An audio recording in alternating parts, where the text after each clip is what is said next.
The less available you are, the more people want you. This is not a theory. This is not self-help. This is a law that governs human desire as predictably as gravity governs falling objects.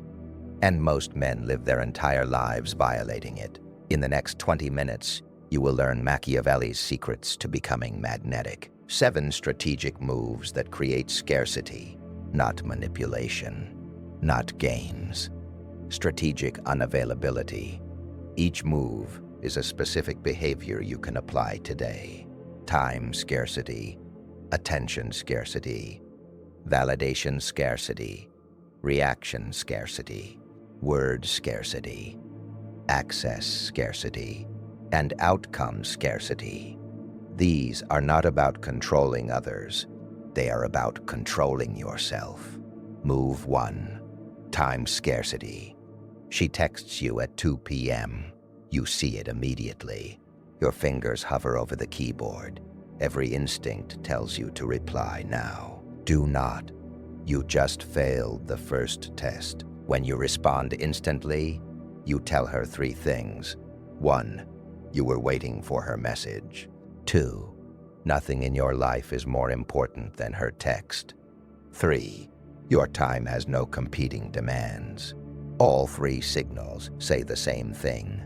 Low value. Someone magnetic operates differently. She texts at 2 p.m. You see it at 2:05 p.m. You reply at 6 p.m. Not because you are playing games, because you were genuinely busy. You were working, training, meeting someone, building something.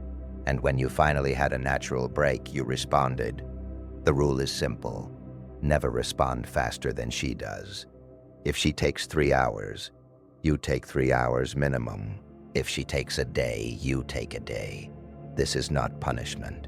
This is mirroring. You are showing her that your time has the same value as hers. But here is the detail most men miss. This only works if your delay is backed by reality. If you are sitting at home forcing yourself not to text back, refreshing her profile every 10 minutes, you are not scarce. You are just suppressing yourself. And that desperation leaks through eventually. Real-time scarcity requires a real life. Projects that consume your focus. Goals that matter more than any single person's response.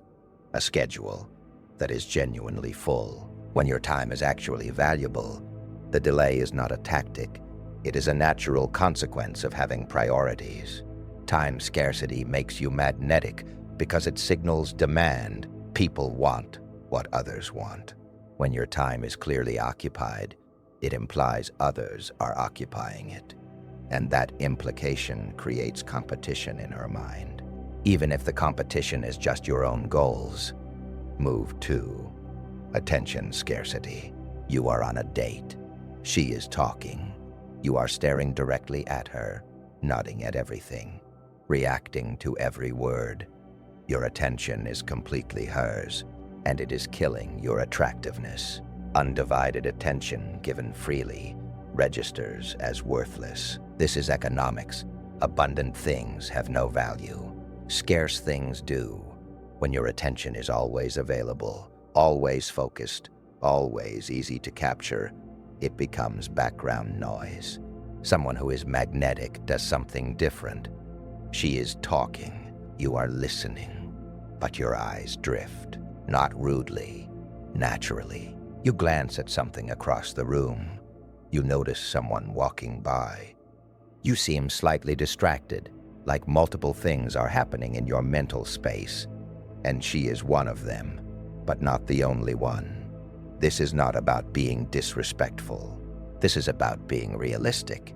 If your entire mental bandwidth can be consumed by one conversation, your world is too small, and small worlds create desperate people. The rule: break eye contact first. Always. Every 1015 seconds. Look away, to the side, past her, at your drink. Then bring your attention back. This creates rhythm. Engagement, withdrawal, engagement, withdrawal. This rhythm is addictive because it creates uncertainty. Attention scarcity works in text too. She sends 3 messages. You respond to 1 of them. She posts 5 stories. You view 2. She asks 4 questions. You answer 2. You are engaged, but selectively. And selective engagement is valued higher than total engagement.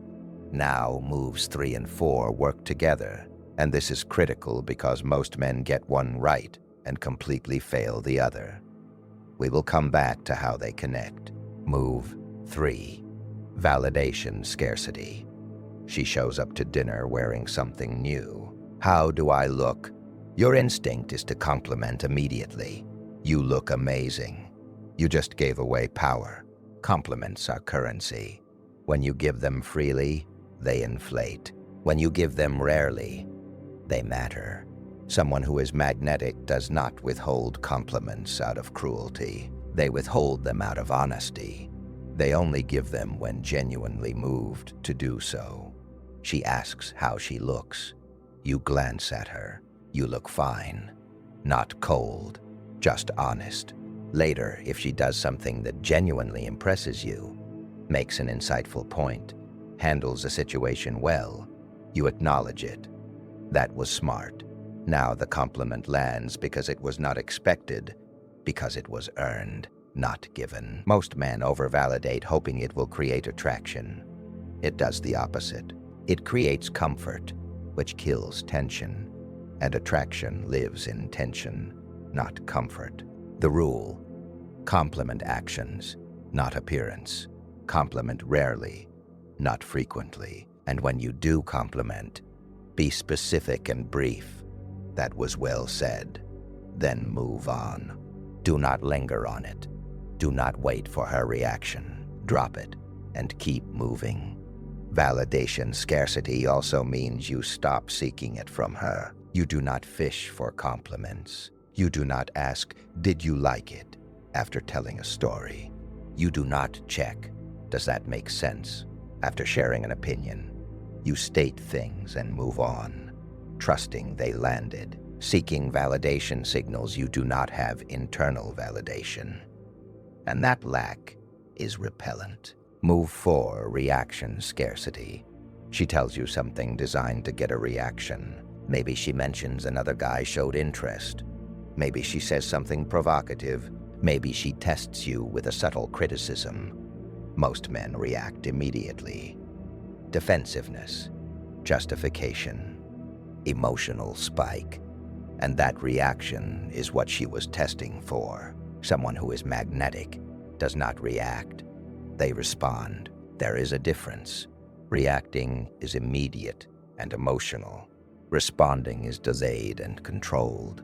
When she says something designed to provoke you, you pause, you process, then you respond calmly, if at all.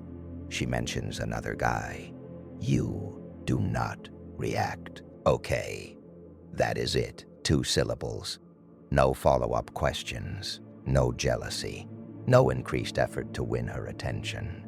Just acknowledgement and continuation of whatever you were doing. This communicates, I am not competing for you. Either you are interested or you are not. Other men do not change my position. She criticizes something about you. You do not defend. You consider whether it is valid. If it is, you acknowledge it. Fair point. If it is not, you dismiss it. I see it differently. No explanation, no justification, just a statement. The rule: add a 3-second pause before responding to anything emotionally charged. In those 3 seconds, you choose your response instead of letting your nervous system choose for you. This pause alone communicates enormous self-control. And self-control is magnetic because it is rare. Reaction scarcity works because it demonstrates that your emotional state is not dependent on her words or actions. You are stable regardless of what she does. And stability is attractive because most people are chaos. Move 5, word scarcity. You are explaining something. You give context. then more context, then an example. Then you clarify the example. By the time you finish, you have used 200 words to communicate something that needed 20. Excess words dilute power. Every unnecessary word weakens your point. Someone who is magnetic speaks in sentences, not paragraphs. They answer questions with the minimum information required. They are comfortable with silence after their statements. She asks what you did this weekend. Most men give a full itinerary. Well, Saturday I woke up and went to the gym. Then I met my friend for lunch. We went to this new place downtown. Then I came home and watched a movie. Sunday I stop. Magnetic response. Worked on a project. Saw a friend. Trained. 3 fragments. No elaboration unless she asks. And even then you give pieces, not the whole picture. This creates mystery. It makes her work to understand you. And work creates investment. The rule: cut your word count in half. If you would normally use 10 words, use 5. If you would use a paragraph, use a sentence. Speak like someone who knows their words have weight, because when you use fewer words, each one matters more. Word scarcity also means ending conversations first. She texts you. You reply. She replies. You reply. She replies. Most men will keep this going indefinitely, afraid that if they do not respond, the conversation dies. But conversations should die. Not every exchange needs to continue until exhaustion. You reply, then you stop, even mid-conversation, even when it is going well, especially when it is going well, because ending on a high note leaves her wanting more. Ending when it is dying leaves her relieved it is over. But here is where most men completely fail. And this connects directly to move 7, which is the foundation everything else is built on. Move 6 and 7 are where scarcity becomes truly powerful or completely ineffective. Most men never develop these. Move 6, access scarcity. She wants to see you Friday. You are free Friday. Your instinct is to say yes immediately. Do not. You just failed the scarcity test. When you are always available for her schedule, you signal that your life revolves around her availability, that nothing in your calendar is more important than time with her. Even if that is true, showing it destroys attraction. Someone who is magnetic has conditional availability. Friday does not work. I can do Sunday evening. Not a lie. You have plans Friday. Maybe it is work. Maybe it is training. Maybe it is other social plans. But something takes priority, and she needs to fit around it. This is not about playing hard to get. This is about actually being hard to get. Your time is legitimately occupied. Your schedule is legitimately full. You are not manufacturing scarcity. You are living a life scarce enough that access to you requires planning. The rule: say no to at least 30% of proposed plans, even if you technically could make them work. Protect your time for things that matter: your goals, your health, your development. When she requests time, offer an alternative that works for your schedule. This trains her to plan around you instead of expecting you to plan around her. Access scarcity also means you do not see her every time she is available. Even in relationships, especially in relationships, you maintain your own life, your own friends, your own pursuits. You are not always free for her because your life does not pause when she enters it. This scarcity makes the time you do give more valuable. If you are always available, your presence becomes expected. Expected things are not appreciated. But if your time is scarce, each moment together is valued because she knows it could have gone elsewhere. Move 7, outcome scarcity. This is the foundation. Every other move fails without this. Outcome scarcity means you do not need anything from her. Not validation, not attention, not affection. not sex, not a relationship. You are interacting because it is pleasant, not because you need it to lead somewhere. You are on a date. In your head, you are not calculating, is this going well? Does she like me? Will there be a second date? Those questions make you needy, and neediness destroys all the scarcity you have built with the other 6 moves. Someone who is magnetic is genuinely indifferent to the outcome. The date is enjoyable in the moment, or it is not. If it is, great. If it is not, they leave. They do not need it to become something. They do not need her to validate them by showing interest. They are already complete. This is the hardest move because you cannot fake it. You cannot pretend not to need an outcome while internally obsessing over it. She will sense the pretense. This move requires actual internal work. Building a life so full that no single person's interest or disinterest affects your foundation. The rule: before any interaction, remind yourself, I do not need anything from this. I am complete regardless of how this goes. And make that true. Date multiple women. Build strong friendships. Pursue ambitious goals. Create a life where no single person has the power to destabilize you. Outcome scarcity is what makes all the other moves genuine. Time scarcity works because you actually value your time. Attention scarcity works because you actually have a full mental world. Validation scarcity works because you actually do not need external approval. Reaction scarcity works because you actually are emotionally stable. Word scarcity works because you actually have nothing to prove. Access scarcity works because you actually have a full life. Without outcome scarcity, the other 6 moves are just manipulation, and manipulation gets sensed and rejected. With outcome scarcity, they are natural expressions of a high-value life. And that is magnetic. So here is what you do. In the next 24 hours, pick 2 moves. Just 2. Time scarcity. Match her response times.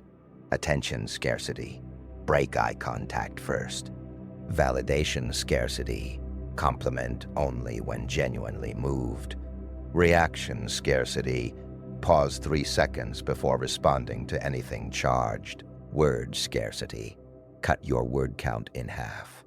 Access scarcity. Say no to 1 plan this week.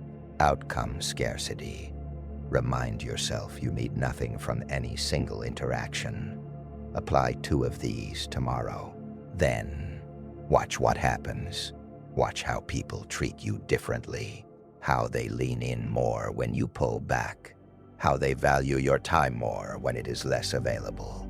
How they chase your attention when you stop giving it freely. You will feel uncomfortable at first.